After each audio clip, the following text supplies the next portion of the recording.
who's turning in here, and that's his place right there. It's so nice. I'm gonna pull in the legal U-turn right here. Ooh, trouble in paradise. Yikes. And I hate that. And if you're my client watching this, I'm sorry. Like, I'm not targeting you or anything. You want to do the intro again? Yeah, cool. Are we rolling? Yes. Oh. Please like it, you know, the YouTube algorithm or whatever. I'm new at this YouTube thing. What's up, guys? It's Jeremy here. So I'm trying to get into the groove of making more videos like this. A lot of my friends thinks it's cool. I'm trying to do it, but you know, as a realtor, my schedule is really spontaneous sometimes, and I don't really have time to shoot these videos. So I figured I'd bring my friend Christian. He's recording right now. What's up, guys? What's up?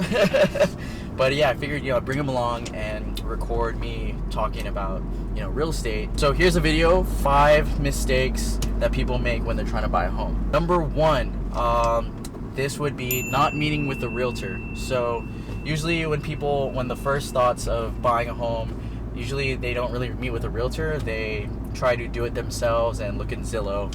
And I mean, that's cool too, to give you an idea, but really you want to meet with a realtor because they're the professional that will help, you know, find what you're looking for. And I get it, you know, some people are kind of afraid to meet with the realtor. They're like, they're gonna force me to buy a house. They're gonna force me to buy a house. Really, no one can force you to buy a home. No one's gonna grab your hand and sign the contract, you know.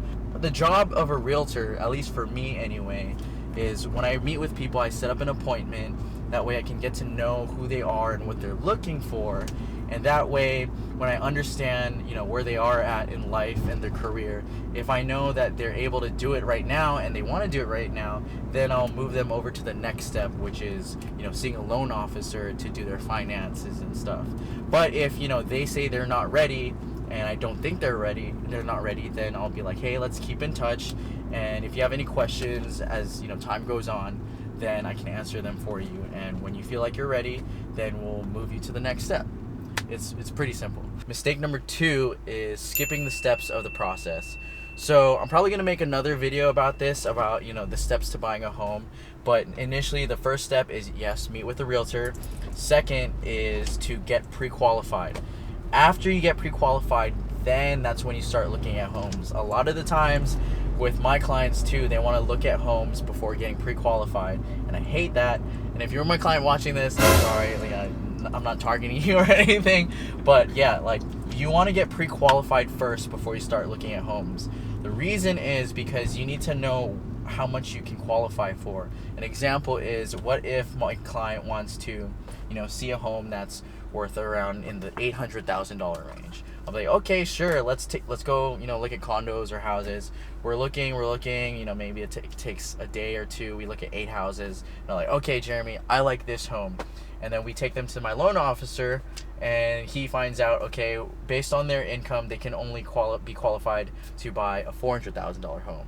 We basically wasted 2 days and a lot of time, you know, looking at homes that you can't even buy. So I'm sad because we wasted time. You're sad, you wasted time, and just everyone's sad, you know, and you don't want to be sad. Get pre-qualified first before you decide to look at homes. That way you get an accurate idea of what you can buy.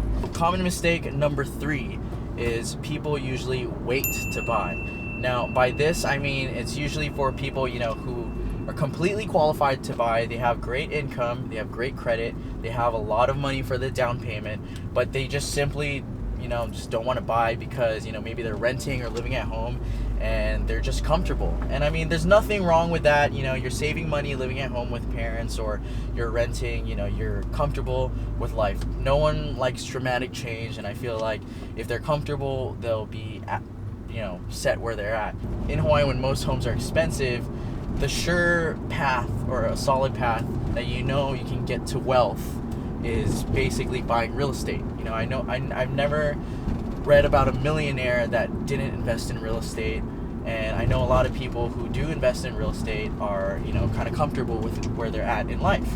I don't know about you, but I'm sure if you took the life of someone that was renting and then the life of someone who bought property. If you fast forward 20 years later, I'm pretty sure their lives would be completely different. If you can afford to buy and you're completely qualified, you have everything, meet with the realtor and just see what you can get, so don't make the mistake of waiting to buy. So mistake number 4 that most people make is waiting to save 20% down. Now, I feel like this is a common mistake, and I mentioned it in my previous video, that a lot of people think you need 20% down to buy your first home, and that is false. You don't need 20% down. There's a lot of different types of loans that allows you to buy, especially if you're a first-time home buyer, to just put 3% to even 5% at the most. Now, if you have more than that, by all means, put more down for your payment. But people, if they don't want to buy because they feel like they cannot buy, but it's a common misconception. So don't wait to save for 20% down when you want to buy. The 5th common mistake that I see people make when they're trying to buy a home, and this is mostly just for Hawaii because properties are expensive, is that they try to wait until they can buy a single family home. And I usually see this with a lot of my young couple clients, that they don't want to, their income can only allow them to buy a condo, and there's really nothing wrong with a condo. They just want the idea of a dream house, which is a single family house, and sometimes their income can't afford to buy a single family house because most of them are starting around in the $600,000 to $650,000 range. And with this, it's just like, okay, I get it, you want that dream house, but really, if you think about it, is your first house gonna be your last house? Not really. So my advice to them is, buy something that you can afford, and because you're so young, just get into the market, and that way you can leverage time. So over time, your property will gain value, you'll gain equity as you pay down the mortgage, and when you're ready to move up, because now that you have a kid or you have more people living with you, that's when it's the time to buy a home. And you could sell your current condo and you could use the equity, or you could rent it out and use the rental income to help you buy a bigger home as time goes on. So don't wait. If you can't afford a single family house, just buy a condo and just get in the market, especially when you're young, So don't wait to buy a single family house. Buy what you can afford.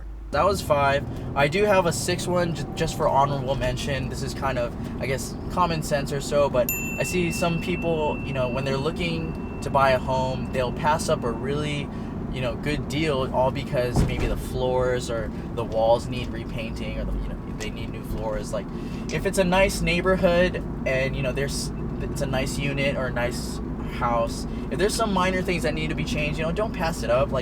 Some people can't see through, they can't see the bigger picture. So if there's a home in a nice neighborhood that just needs minor, improvements, go get it, because I feel like there's a lot of good deals that you can get just by, doing some minor work here and there. So that's, my honorable mentions. Alright guys, there you have it. Those are the 5 most common mistakes that people make when they're trying to buy a home. I hope you guys liked it. Please like it, the YouTube algorithm or whatever. I'm new at this YouTube thing, so I'm trying to get it going. I'm trying to help people and educate them.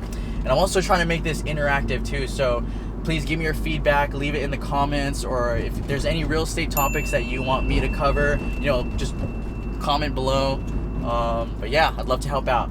My name is Jeremy, and I'll catch you in the next video.